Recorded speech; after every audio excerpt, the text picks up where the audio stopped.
Selamat datang di Seputar Film. Kali ini kita akan membahas alur cerita film terbaru yaitu Under Fire yang rilis pada tahun 2025. Film ini menceritakan tentang dua orang sahabat yang memiliki ketertarikan yang sama yaitu sebuah obat larang yang disebut narkoboy. Mereka bertransaksi barang tersebut di sebuah lembah tersembunyi jauh dari keramaian. Namun ada suatu masalah karena tiba-tiba ada sosok penembak jitu yang memberondong mereka dengan peluru dari salah satu sisi bukit. Apakah mereka akan selamat dan bagaimanakah kisahnya? Mari kita masuk ke dalam alur ceritanya. Berlatar di Meksiko, seorang pria Amerika bernama Griff dan temannya bernama Ibot sedang menunggu seseorang di sebuah restoran. Orang yang dimaksud adalah seorang kartel bernama Delgado. Delgado langsung membawa mereka menemui bos besar bernama Valentino. Valentino sudah mengenal Ibot cukup lama karena beberapa kali pernah bertransaksi. Sedangkan Griff baru pertama kali bertemu di hari itu. Ibot dan Griff memberikan sebuah tas yang ternyata berisi banyak sekali senjata selundupan dari Amerika. Dijamin kualitasnya lebih baik dari buatan Tiongkok. Senjata-senjata tersebut akan ditukar oleh sebuah obat larang bernama kokain. Namun yang didapatkan oleh mereka bukanlah obat itu, melainkan sejumlah uang yang membuat Ibot sangat marah karena tidak sesuai dengan perjanjian sebelumnya. Valentino beralasan bahwa dirinya merasakan sebuah insting, yaitu informan yang sedang mengawasi mereka. Untuk sementara waktu, Ibot disuruh membeli kokain dengan kartel lain menggunakan uang itu, sampai situasinya sudah dirasa aman. It's all untraceable, just like you ordered. What do you have for us? Valentino, we said cocaine, all right? We agree. But I smell a rat in my ranks. Di mobil, Griff sangat marah karena Valentino malah memberikan uang yang sangat banyak. Padahal yang mereka butuhkan adalah kokain. Sedangkan Ibot sudah bisa lebih kalem karena harus bersikap baik demi mendapatkan kokain. Jika mereka sering membantah atau memprotesnya, ada kemungkinan Valentino akan memblacklist mereka dari daftar konsumen. Di saat itu sedang terjadi macet yang begitu panjang, karena di depan ada penjagaan polisi yang sedang merazia satu persatu kendaraan. Sialnya mobil mereka diberhentikan oleh seorang polisi wanita cantik bernama Vasquez. Bukannya kooperatif, Griff malah menggodanya hingga berakhir di penjara sementara waktu sebagai efek jera. Dia dikurung di dalam sel seorang diri dengan diborgol tangannya. Sedangkan Ibot berada di ruangan lain sembari berbincang-bincang dengan Vasquez. Ditemukan sebuah fakta bahwa Vasquez telah mengenal Ibot karena ternyata Ibot adalah pacarnya, sekaligus agen federal yang sedang dalam tugas penyamaran dengan misi menangkap Valentino sebagai bos kartel. Ibot baru bisa menangkapnya jika mereka secara nyata melakukan transaksi kokain secara langsung. Jika itu tidak terjadi, maka akan sulit menangkapnya karena bukti yang kurang kuat. Sudah beberapa bulan dia menjalani misi ini, namun sampai sekarang belum mendapatkan celah, hingga Vasquez memintanya buat mundur karena resikonya juga sangat tinggi. Valentino adalah salah satu kartel yang terkenal akan kebrutalannya. Ditambah lagi, Ibot berteman dengan Griff yang notabene adalah orang yang suka bercanda. Ditakutkan akan membawa kesialan di masa yang akan datang. Dan yang lebih buruk adalah penyamarannya yang akan terbongkar sebagai agen federal DIA. Your friend's got a real and it might get you killed too. Well, Griff won't keep those lips. Okay, I can do this. I just... Need signs of product to make an arrest. Tak lama mereka berdua dibebaskan, namun Griff terlihat sangat jengkel dengan agen DIA yang menangkapnya tadi. Tanpa dia sadari bahwa sahabatnya sendiri yaitu Ibot adalah agen DIA juga yang sedang menyamar. Misi mereka saat ini adalah mendapatkan kokain dari pengedar lain. Fucking DEA. What we need is a seller. Malam hari setelah bercocok tanam, Ibot dan Vasquez diptok perihal misi penyamaran yang sangat berbahaya karena tindak kriminal di Meksiko sangatlah tinggi. Vasquez meminta supaya misi ini dihentikan supaya mereka bisa cepat-cepat kembali ke Amerika. Namun Ibot meyakinkan bahwa penyamaran ini akan berjalan dengan baik karena dirinya sudah berkali-kali melakukannya dan berhasil. Kemudian Vasquez pergi dari sana karena pacarnya yang keras kepala. Pada pagi harinya, Ibot terbangun lantaran mendengar seseorang yang masuk ke dalam rumahnya. Dia mengendap-endap sembari jaga-jaga dengan pistol, barangkali yang bobol rumahnya adalah gangster. Tapi ternyata itu adalah Griff yang datang membawa sarapan pagi buat mereka. Griff juga membawa kabar baik bahwa mereka sudah menemukan orang yang bisa menyediakan kokain untuk mereka dan langsung OTW menuju ke TKP transaksi. Di perjalanan baru dijelaskan bahwa pengedar itu adalah Delgado, tangan kanan dari Valentino. Artinya bahwa Delgado diam-diam bertransaksi di belakang bosnya, alias adalah seorang pengkhianat. Ibo tentu sangat kaget karena ini akan menjadi masalah besar jika Valentino mengetahuinya. Bisa-bisa mereka akan menjadi buronan kartel yang akan dibunuh. Namun Griff berusaha menenangkan karena mereka akan aman-aman saja sebab adalah pembeli. Kalaupun ada korban, pasti itu adalah Delgado yang dibunuh oleh Valentino. Yang paling terpenting saat ini adalah mendapatkan kokain dengan kualitas baik, dan itu cuma bisa didapatkan dari barang-barangnya Valentino. Adil, you got us a rat! Lower your blood pressure. Where does he want to meet? Go down the road, there's a gulch, you'll see it. Sesampainya di TKP, Ibo sempat mengomentari karena mereka bertransaksi di area terbuka yang dikelilingi perbukitan. Tentu area itu adalah area rawan karena tidak ada tempat bersembunyi jika ada pihak lain yang menembak mereka. Namun Delgado menjelaskan bahwa itu adalah tempat yang aman. Tapi tiba-tiba dia menodong pistol tepat ke arahnya. Lalu yang terjadi... If I wanted you killed. Ya, itu hanyalah bercandaan sebelum transaksi dimulai. Kedua kubu mengeluarkan barangnya masing-masing. Delgado mengeluarkan tas berisi kokain, sedangkan Griff mengeluarkan uang untuk membelinya. Di saat keduanya sudah sama-sama sepakat, tentu ini adalah momen yang pas buat Ibot menangkap kartel karena bukti transaksinya sudah jelas. Tapi ketika Ibot mengangkat pistolnya sembari menunjukkan lencana agen DIA, tiba-tiba... DEA! Everyone in the You were undercover the whole time! Mickey hiding! Ya, Griff juga mengangkat pistol sembari menunjukkan lencana, namun dari kesatuan yang berbeda. Dia adalah agen FBI yang sama-sama memiliki misi untuk menangkap para kartel. Tentu suasana di sana menjadi sangat tegang karena akhirnya ada 3 kubu yang saling menodongkan senjata. Di saat mereka sedang cekcok satu sama lain, tiba-tiba...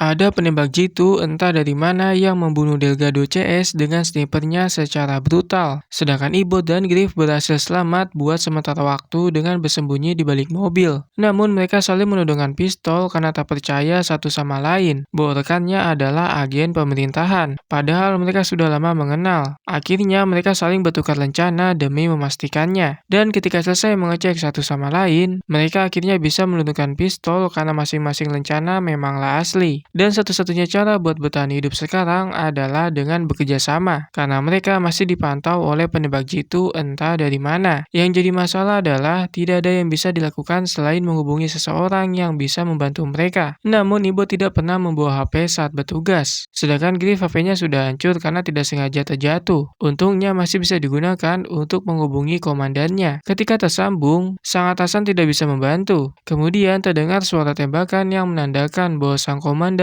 telah dibunuh entah oleh siapa. Sir! Okay. Hawthorne? Masalah mulai bertambah ketika si penembak jitu, sebut saja sebagai John, memblokir sinyal di daerah sana, yang membuat Ibot menyadari bahwa John bukanlah pembunuh bayaran biasa, melainkan seorang profesional. Mula-mula yang harus dilakukan supaya bisa selamat adalah mencari tahu posisi John bersembunyi. Ibot menggunakan spion mobilnya untuk mencari tahu keberadaan John, namun langsung ditembak meski tembakan snipernya meleset. Tapi untungnya mereka berhasil menemukan keberadaan si sniper yang berada di atas bukit arah jam 1. I see him. 1 o'clock. Rencana berikutnya, Ibot ingin menuju mobil Delgado yang masih bisa digunakan, dan pasti ada barang-barang berguna yang bisa dimanfaatkan. Pada saat dia berlari ke arah sana, Griff diperintahkan membackup dengan menembaki John sebisa mungkin supaya tidak fokus. Dan ketika kode diberikan, inilah yang terjadi.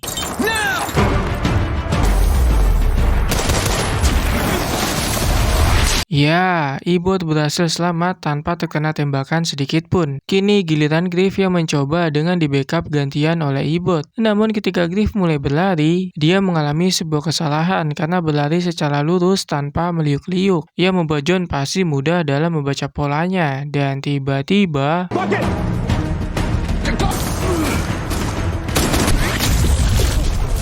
Griff terkena tembakan di bagian paha yang membuatnya langsung terjatuh. Untungnya momen itu bertepatan dengan John yang melakukan reload, sehingga Ibot mempunyai kesempatan yang cukup buat menyelamatkan Griff dengan cara menariknya. Kemudian pertolongan pertama dilakukan dengan alat seadanya yang ada di dalam mobil Delgado. Mula-mula Pak Griff diikat sebuah tali supaya meminimalisir pendarahan, lalu diikuti dengan logam yang dipanaskan supaya luka tembakannya bisa cepat kering. Tentu Griff sangat menderita karena pahanya terasa terbakar. Namun Ibot memberikan segepok uang dolar buat menyumpal mulutnya agar bisa bertahan dari rasa sakit.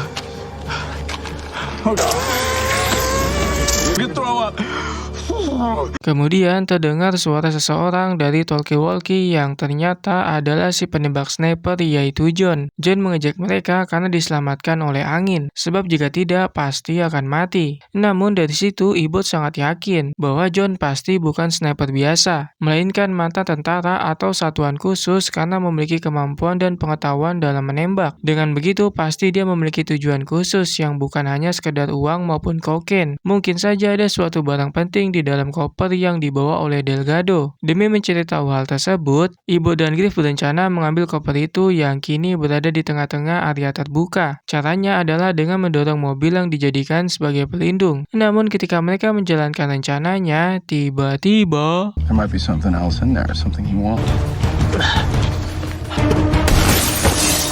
John kembali menembak sebagai bentuk intimidasi bahwa apa yang mereka lakukan akan sia-sia. Namun Ibot tetap menjalankan rencana dengan dirinya yang berusaha mendorong, sedangkan Griff yang mengendalikan kemudi meski sedikit kesulitan dalam menggapai tuas rem. Tapi akhirnya berhasil setelah Ibot membackup dengan menghujani beberapa peluru ke arah John. Pada saat mobil sudah mulai berjalan, Ibot terus mendorong mobilnya dengan sekuat tenaga sembari dihujani beberapa tembakan, hingga ada satu peluru lewat persis di telinga yang membuatnya terjatuh karena kupingnya pengang. Namun mobil masih terus berjalan karena permukaan mulai menurun. Tentu posisi Ibot mulai terbuka dan masuk ke dalam bidikan. Ketika John menembakkan snipernya tepat ke arah endasnya, tiba-tiba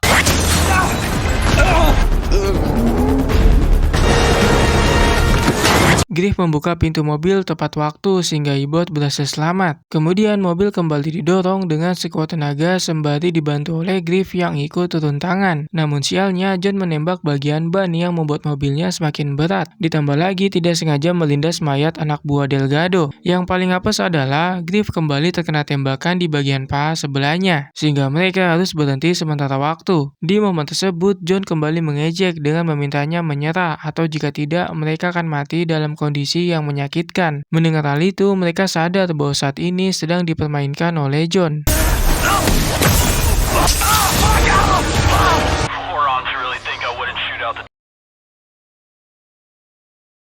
Bagaimanapun juga, mereka tidak bisa berlama-lama karena seiring waktu tubuh mereka akan semakin melemah karena dehidrasi. Mobil sudah tidak bisa didorong karena semua bannya kempes. Satu-satunya cara adalah dengan nekat mengambil koper itu secara langsung. Tapi untungnya Griff menemukan beberapa barang yang bisa dijadikan sebagai rompi anti peluru dan langsung dipasangkan di tubuh Ibot. Kali ini dia bertugas sebagai pelindung, sedangkan Ibot yang mengambil koper itu. Ketika sudah siap, mereka langsung menjalankan rencananya. Griff berupaya menghujani John dengan peluru, dan Ibot melangkah secara perlahan menuju koper. Sialnya koper itu dirantai di tangan Delgado, dan tidak ada cara lain buat melepas selain membopong tubuhnya. Sedangkan Griff berhasil memberikan tembakan tepat sasaran karena mengenai teropong snipernya. Tentu momen ini adalah kesempatan yang tepat buat membopong tubuh Delgado kembali ke mobil, meski pada akhirnya berhasil. Tapi Ibot mendapatkan luka tembakan di bagian bahu yang membuatnya sangat kesakitan. Namun John memberikan apresiasi kepada mereka karena masih mampu bertahan hidup sampai selama ini. Terutama buat Griff yang berhasil menembak teropong snipernya meski itu hanyalah kebetulan.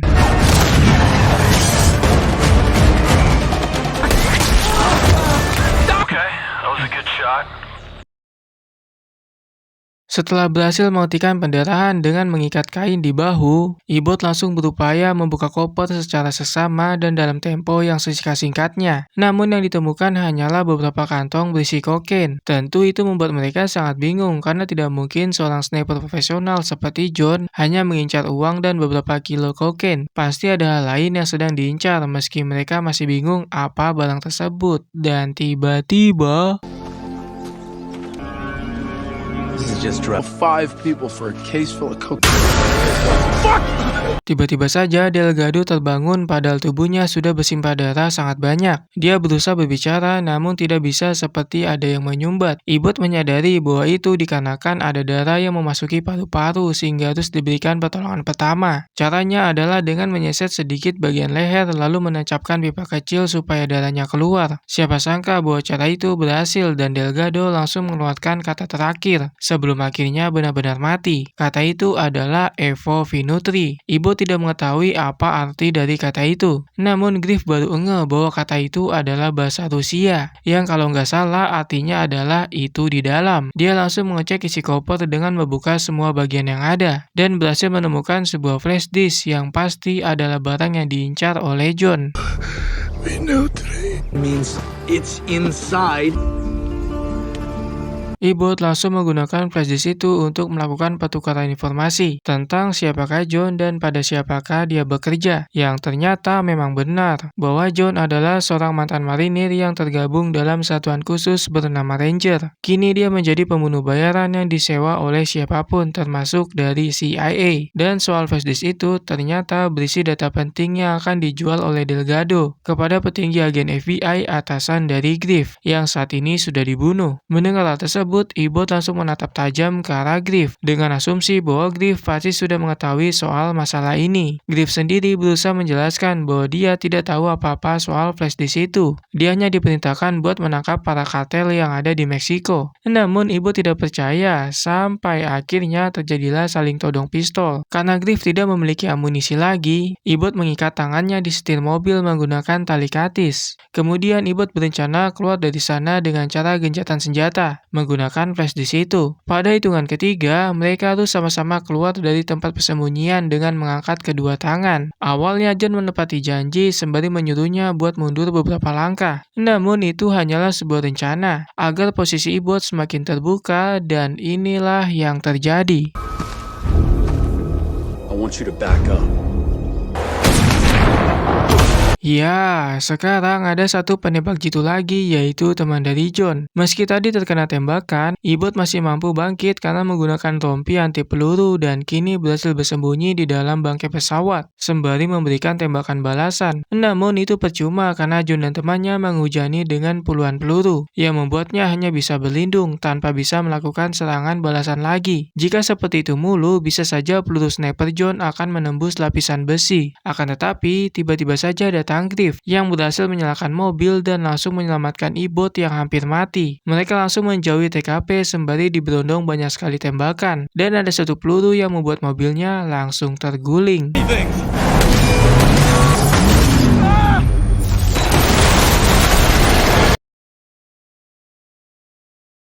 Pada saat Griff terbangun, kondisinya sudah malam hari dengan cuaca yang sebentar lagi akan turun hujan. Sedangkan Ibot tidak ada di sana, entah sudah kabur atau ditangkap. Lalu tak lama datang sosok pria mendekati mobil yang ternyata itu adalah teman John. Dia berniat membunuh Griff yang saat ini tidak bisa apa-apa karena kakinya terjepit. Namun tiba-tiba muncul Ibot yang ternyata sedang bersembunyi lalu menembak orang itu sampai mati. Griff merasa sangat tertolong karena tadinya dia sudah pasrah sampai keringat dingin. Sedangkan Ibot melakukan itu sebagai balas budi karena sebelumnya juga telah ditolong. Kemudian terdengar suara panggilan dari talkie-walkie yang ternyata itu adalah Vasquez. Ibot langsung menjawabnya dan memberitahu soal keadaannya yang sedang terdesak oleh penembak jitu yaitu John. Namun sebelum memberitahu lokasi keberadaannya, tiba-tiba saja John menembaki dengan sangat brutal karena mereka telah membunuh temannya. Untungnya Ibot berhasil mengeluarkan kaki Griff yang terjepit lalu bersembunyi di balik mobil.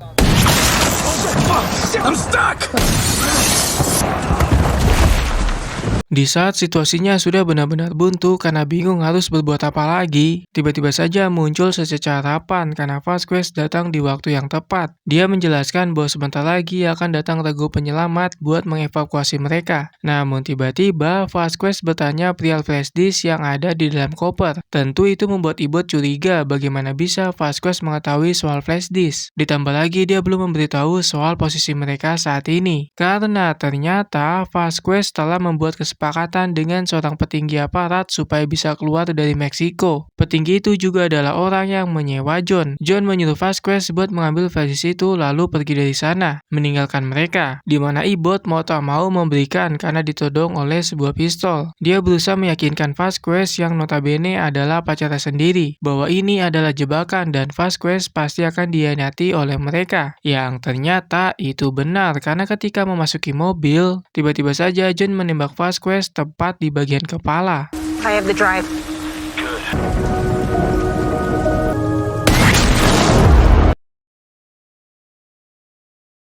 Meski Vasquez adalah pengkhianat, Ibot merasa sangat sedih atas kematian sang pacar. Namun dia tidak boleh larut dalam kesedihan karena masih harus menghadapi John. Ibot membuat sebuah rencana supaya John mau keluar dari tempat persembunyiannya. Dan rencana itu adalah kabur dari sana. Tapi hanya Griff seorang. Sedangkan dia akan menjadi tumbal supaya John mau keluar. Lalu inilah yang terjadi.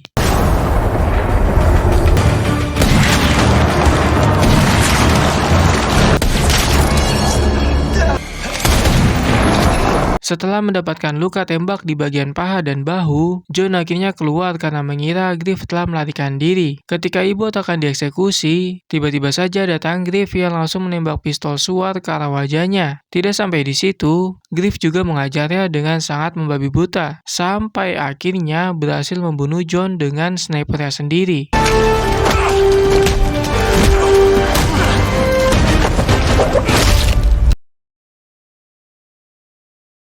Semua masalah kini telah selesai. Namun Ibot mengalami luka tembakan cukup parah. Tapi untungnya luka itu tidak mengenai pembuluh darah besar sehingga peluang hidupnya masih tinggi dan film pun selesai.